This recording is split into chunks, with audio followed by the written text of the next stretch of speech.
Assalamualaikum warahmatullahi wabarakatuh. Izin kepada Ibu dosen Mulyani SEMAK selaku dosen mata kuliah Teori Ilmu Ekonomi. Di sini saya Novita Sari Nasution dengan NPM 252100035 dan di sebelah saya Saskia Liwi Ramadhani NPM 252100043. Di sini kami akan mempresentasikan makalah yang telah kami buat yang berjudul Model Persaingan Pasar. Selamat menonton! Tahukah kalian apa itu pasar persaingan sempurna? Pasar persaingan sempurna adalah suatu struktur di mana suatu pasar terdapat banyak penjual dan pembeli, sehingga tidak ada satupun yang dapat mempengaruhi harga pasar. Pasar persaingan sempurna memiliki beberapa ciri utama, yaitu jumlah penjual dan pembeli sangat banyak. Banyaknya pelaku pasar menyebabkan tidak ada pihak yang mampu menguasai pasar. Yang kedua yaitu produk bersifat homogen. Yang kedua adalah produk bersifat homogen. Barang yang dijual memiliki kualitas dan bentuk yang sama, sehingga tidak ada perbedaan di antara produk dari satu penjual dengan penjual lainnya. Yang ketiga, penjual dan pembeli sebagai penerima harga atau price taker. Harga barang ditemukan oleh pasar, bukan oleh individu penjual atau pembeli. Kelima adalah perusahaan baru dapat dengan mudah masuk ke pasar dan perusahaan yang mengalami kerugian dapat keluar dari pasar tanpa hambatan. Pasar persaingan sempurna memiliki kelebihan dan kekurangan loh. Pasar persaingan sempurna memiliki beberapa kelebihan, di antara lain yang pertama, harga barang relatif lebih murah karena adanya persaingan yang tinggi. Yang kedua, produksi barang dilakukan secara efisien. Yang ketiga, konsumen memiliki banyak pilihan barang dengan kualitas yang sama. Yang keempat, tidak ada praktik monopoli yang dapat merugikan konsumen. Pasar persaingan sempurna juga memiliki beberapa kekurangan, yaitu yang pertama, inovasi produk relatif rendah karena produk harus seragam. Yang kedua, keuntungan yang diperoleh produsen biasanya tidak terlalu besar. Yang ketiga, sulit ditemukan secara nyata dalam kehidupan sehari-hari karena pasar yang benar-benar sempurna jarang terjadi. Apa sih contoh pasar persaingan sempurna? Contoh yang sering mendekati pasar persaingan sempurna adalah pasar hasil pertanian seperti pasar beras, sayuran, buah-buahan. Dalam pasar tersebut terdapat banyak penjual dan pembeli secara produk yang relatif sama. Pasar monopoli. Pasar monopoli adalah bentuk pasar yang dikuasai oleh satu penjual atau satu perusahaan yang menguasai seluruh penawaran suatu barang atau jasa. Dalam pasar ini, produsen memiliki kekuatan untuk menentukan harga karena tidak memiliki pesaing. Pasar monopoli memiliki beberapa ciri khas, antara lain yang pertama, hanya ada satu penjual. Dalam pasar monopoli hanya terdapat satu perusahaan yang memproduksi atau menjual satu barang dan jasa. Yang kedua, tidak memiliki barang pengganti yang dekat. Produk yang dihasilkan biasanya tidak memiliki alternatif yang sama atau mirip. Yang ketiga, sulitnya perusahaan lain masuk ke pasar. Terdapat hambatan yang kuat bagi perusahaan lain untuk memasuki pasar, seperti modal besar, teknologi khusus, atau peraturan pemerintah. Yang keempat, penjual dapat menentukan harga. Karena tidak ada pesaing, perusahaan monopoli dapat menentukan harga barang yang dijual. Yang kelima, promosi atau iklan tidak terlalu diperlukan. Perusahaan monopoli tidak terlalu bergantung pada promosi karena konsumen tidak memiliki banyak pilihan lain. Kelebihan dan kekurangan pasar monopoli. Pasar monopoli memiliki beberapa kelebihan, di antaranya yang pertama, perusahaan dapat melakukan produksi dalam skala besar sehingga lebih efisien. Yang kedua, dapat mendorong pengembangan teknologi baru karena memiliki keuntungan besar. Yang ketiga, pengelolaan produksi lebih terorganisir karena hanya dilakukan oleh satu perusahaan. Selain kelebihan, pasar monopoli juga memiliki beberapa kekurangan, yaitu yang pertama, Harga barang cenderung lebih tinggi karena tidak ada pesaing. Yang kedua, konsumen memiliki pilihan yang terbatas. Yang ketiga, perusahaan dapat bertindak semena-mena terhadap konsumen. Yang keempat, kurangnya persaingan dapat membuat kualitas produk tidak berkembang.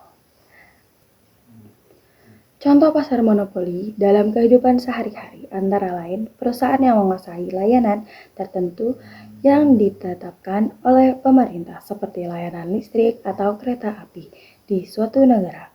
Perusahaan tersebut menjadi satu-satunya penyedia layanan sehingga masyarakat harus menggunakan layanan tersebut. Izin melanjutkan presentasi dari Novi. Pasar oligopoli. Oligopoli adalah salah satu bentuk struktur pasar dalam ekonomi, di mana pasar dikuasai oleh sejumlah kecil perusahaan besar yang bersaing satu sama lain. Selanjutnya ada ciri-ciri pasar oligopoli. Yang pertama, pasar oligopoli hanya terdiri atas sekelompok kecil perusahaan. Yang kedua, barang yang berbeda corak atau bersifat homogen dan bisa juga berbeda namun memenuhi standar tertentu. Yang ketiga, terdapat banyak pembeli di pasar seperti pasar persaingan sempurna. Keempat, hanya ada beberapa perusahaan atau penjual yang menguasai pasar. Umumnya adalah penjual atau perusahaan besar yang memiliki modal besar. Karena ada ketergantungan dalam perusahaan tersebut untuk saling menunjang. Yang kelima, adanya hambatan bagi pesaing baru.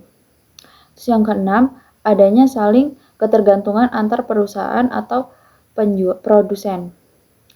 Terus yang ketujuh, ada advertensi atau periklanan. Periklanan ini sangat penting. Yang kesembilan, harga jual tidak mudah berubah kemungkinan dikarenakan penjualan yang stabil terhadap suatu produk yang diluncurkan.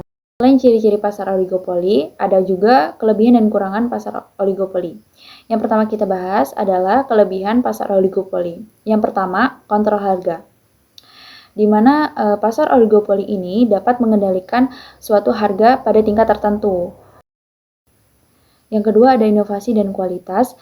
Persaingan yang ketat pada pasar oligopoli ini mendorong perusahaan untuk berinovasi dan meningkatkan kualitas produknya, sehingga dapat bersaing pada perusahaan-perusahaan lain. Terus yang ketiga ada efisiensi. Perusahaan-perusahaan oligopoli ini umumnya memiliki skala produksi yang besar. Hal ini mendorong efisiensi produk dan menurunkan biaya produksi. Kekurangan pasar oligopoli, yang pertama ada ketatnya persaingan dalam pasar. Karena ketatnya persaingan dalam pasar oligopoli ini membuat produsen baru sangat kesulitan untuk masuk pasar. Terus yang kedua, harga barang cenderung lebih tinggi daripada persaingan sempurna. Selanjutnya yang ketiga, membutuhkan biaya produksi dan strategi promosi yang cukup besar. Nah, kebutuhan akan iklan ini dapat menaikkan biaya produksi harga yang lebih tinggi dibanding biaya di rata-rata minimum. Yang keempat, adanya perang harga antar produsen. Kekurangan pasar oligopoli yang terakhir itu adalah menghambat perusahaan baru. Jadi modal yang digunakan untuk masuk ke dalam pasar oligopoli ini sangat besar. Jadi salah satu alasan menghambat perusahaan baru untuk masuk ke dalam pasar. Setelah itu ada contoh-contoh pasar oligopoli. Yang pertama dari industri rokok. Contohnya itu dari gudang garam dan juga jarum. Terus yang kedua itu ada industri mie instan. Salah satunya itu dari Indofood, yaitu Indomie, Supermie, dan yang lain-lain. Dan yang ketiga itu ada industri dari handphone atau gadget. Ada Apple, Xiaomi, terus ada Oppo, dan lain sebagainya. Pasar monopolistik. Sebelumnya teman-teman mungkin pernah mendengar tentang pasar monopolistik. Pasar monopolistik itu adalah salah satu bentuk pasar di mana produsennya itu berjumlah banyak, barang yang dihasilkannya itu serupa, tetapi mempunyai beberapa aspek yang berbeda. pasar monopolistik ini adalah di antaranya penggabungan dari pasar yang ekstrim, yaitu pasar persaingan sempurna dan pasar monopoli. Ciri-ciri dari pasar monopolistik itu adalah memiliki produsen yang banyak. Produsen di pasar monopolistik itu sangat beragam, tetapi para penjualnya ini tidak bisa menentukan harga. Yang kedua ada diferensiasi produk. Maksudnya itu adalah produknya itu serupa, tetapi mempunyai karakteristik yang berbeda-beda. Jadi tiap produsen ini mempunyai produk yang mempunyai ciri khas masing-masing. Yang ketiga, persaingan produsen tidak berdasar pada harga. Kenapa? Karena pasar monopolistik ini lebih mengarah pada kualitas, marketing, dan juga kelebihan dari masing-masing produk. Selanjutnya, kebebasan produsen baru untuk keluar masuk pasar. Jadi, produsen baru ini bebas untuk masuk keluar pasar dikarenakan barang yang dijual ini memiliki barang pengganti, sehingga produsen baru bisa dengan bebas untuk keluar masuk pasar. Selanjutnya yang terakhir, perkembangan teknologi dan informasi.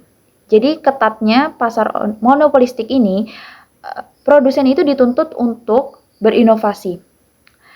Nah, berinovasi dan mengembangkan teknologi sesuai dengan yang diinginkan produsen.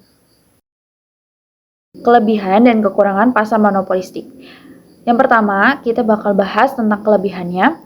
Kelebihan pasar monopolistik itu adalah menghasilkan barang yang berbeda corak. Jadi konsumen tuh bebas memilih corak barang yang diinginkan. Yang kedua, distribusi pendapatan dan dalam masyarakat yang lebih merata. Karena produsen terdiri perusahaan kecil yang memperoleh untung normal atas perusahaan, maka pemilik modal atau tidak memiliki kekayaan yang berlebihan dan kesempatan kerja yang diciptakan lebih besar. Yang ketiga, ada meningkatkan kreativitas dan inovasi.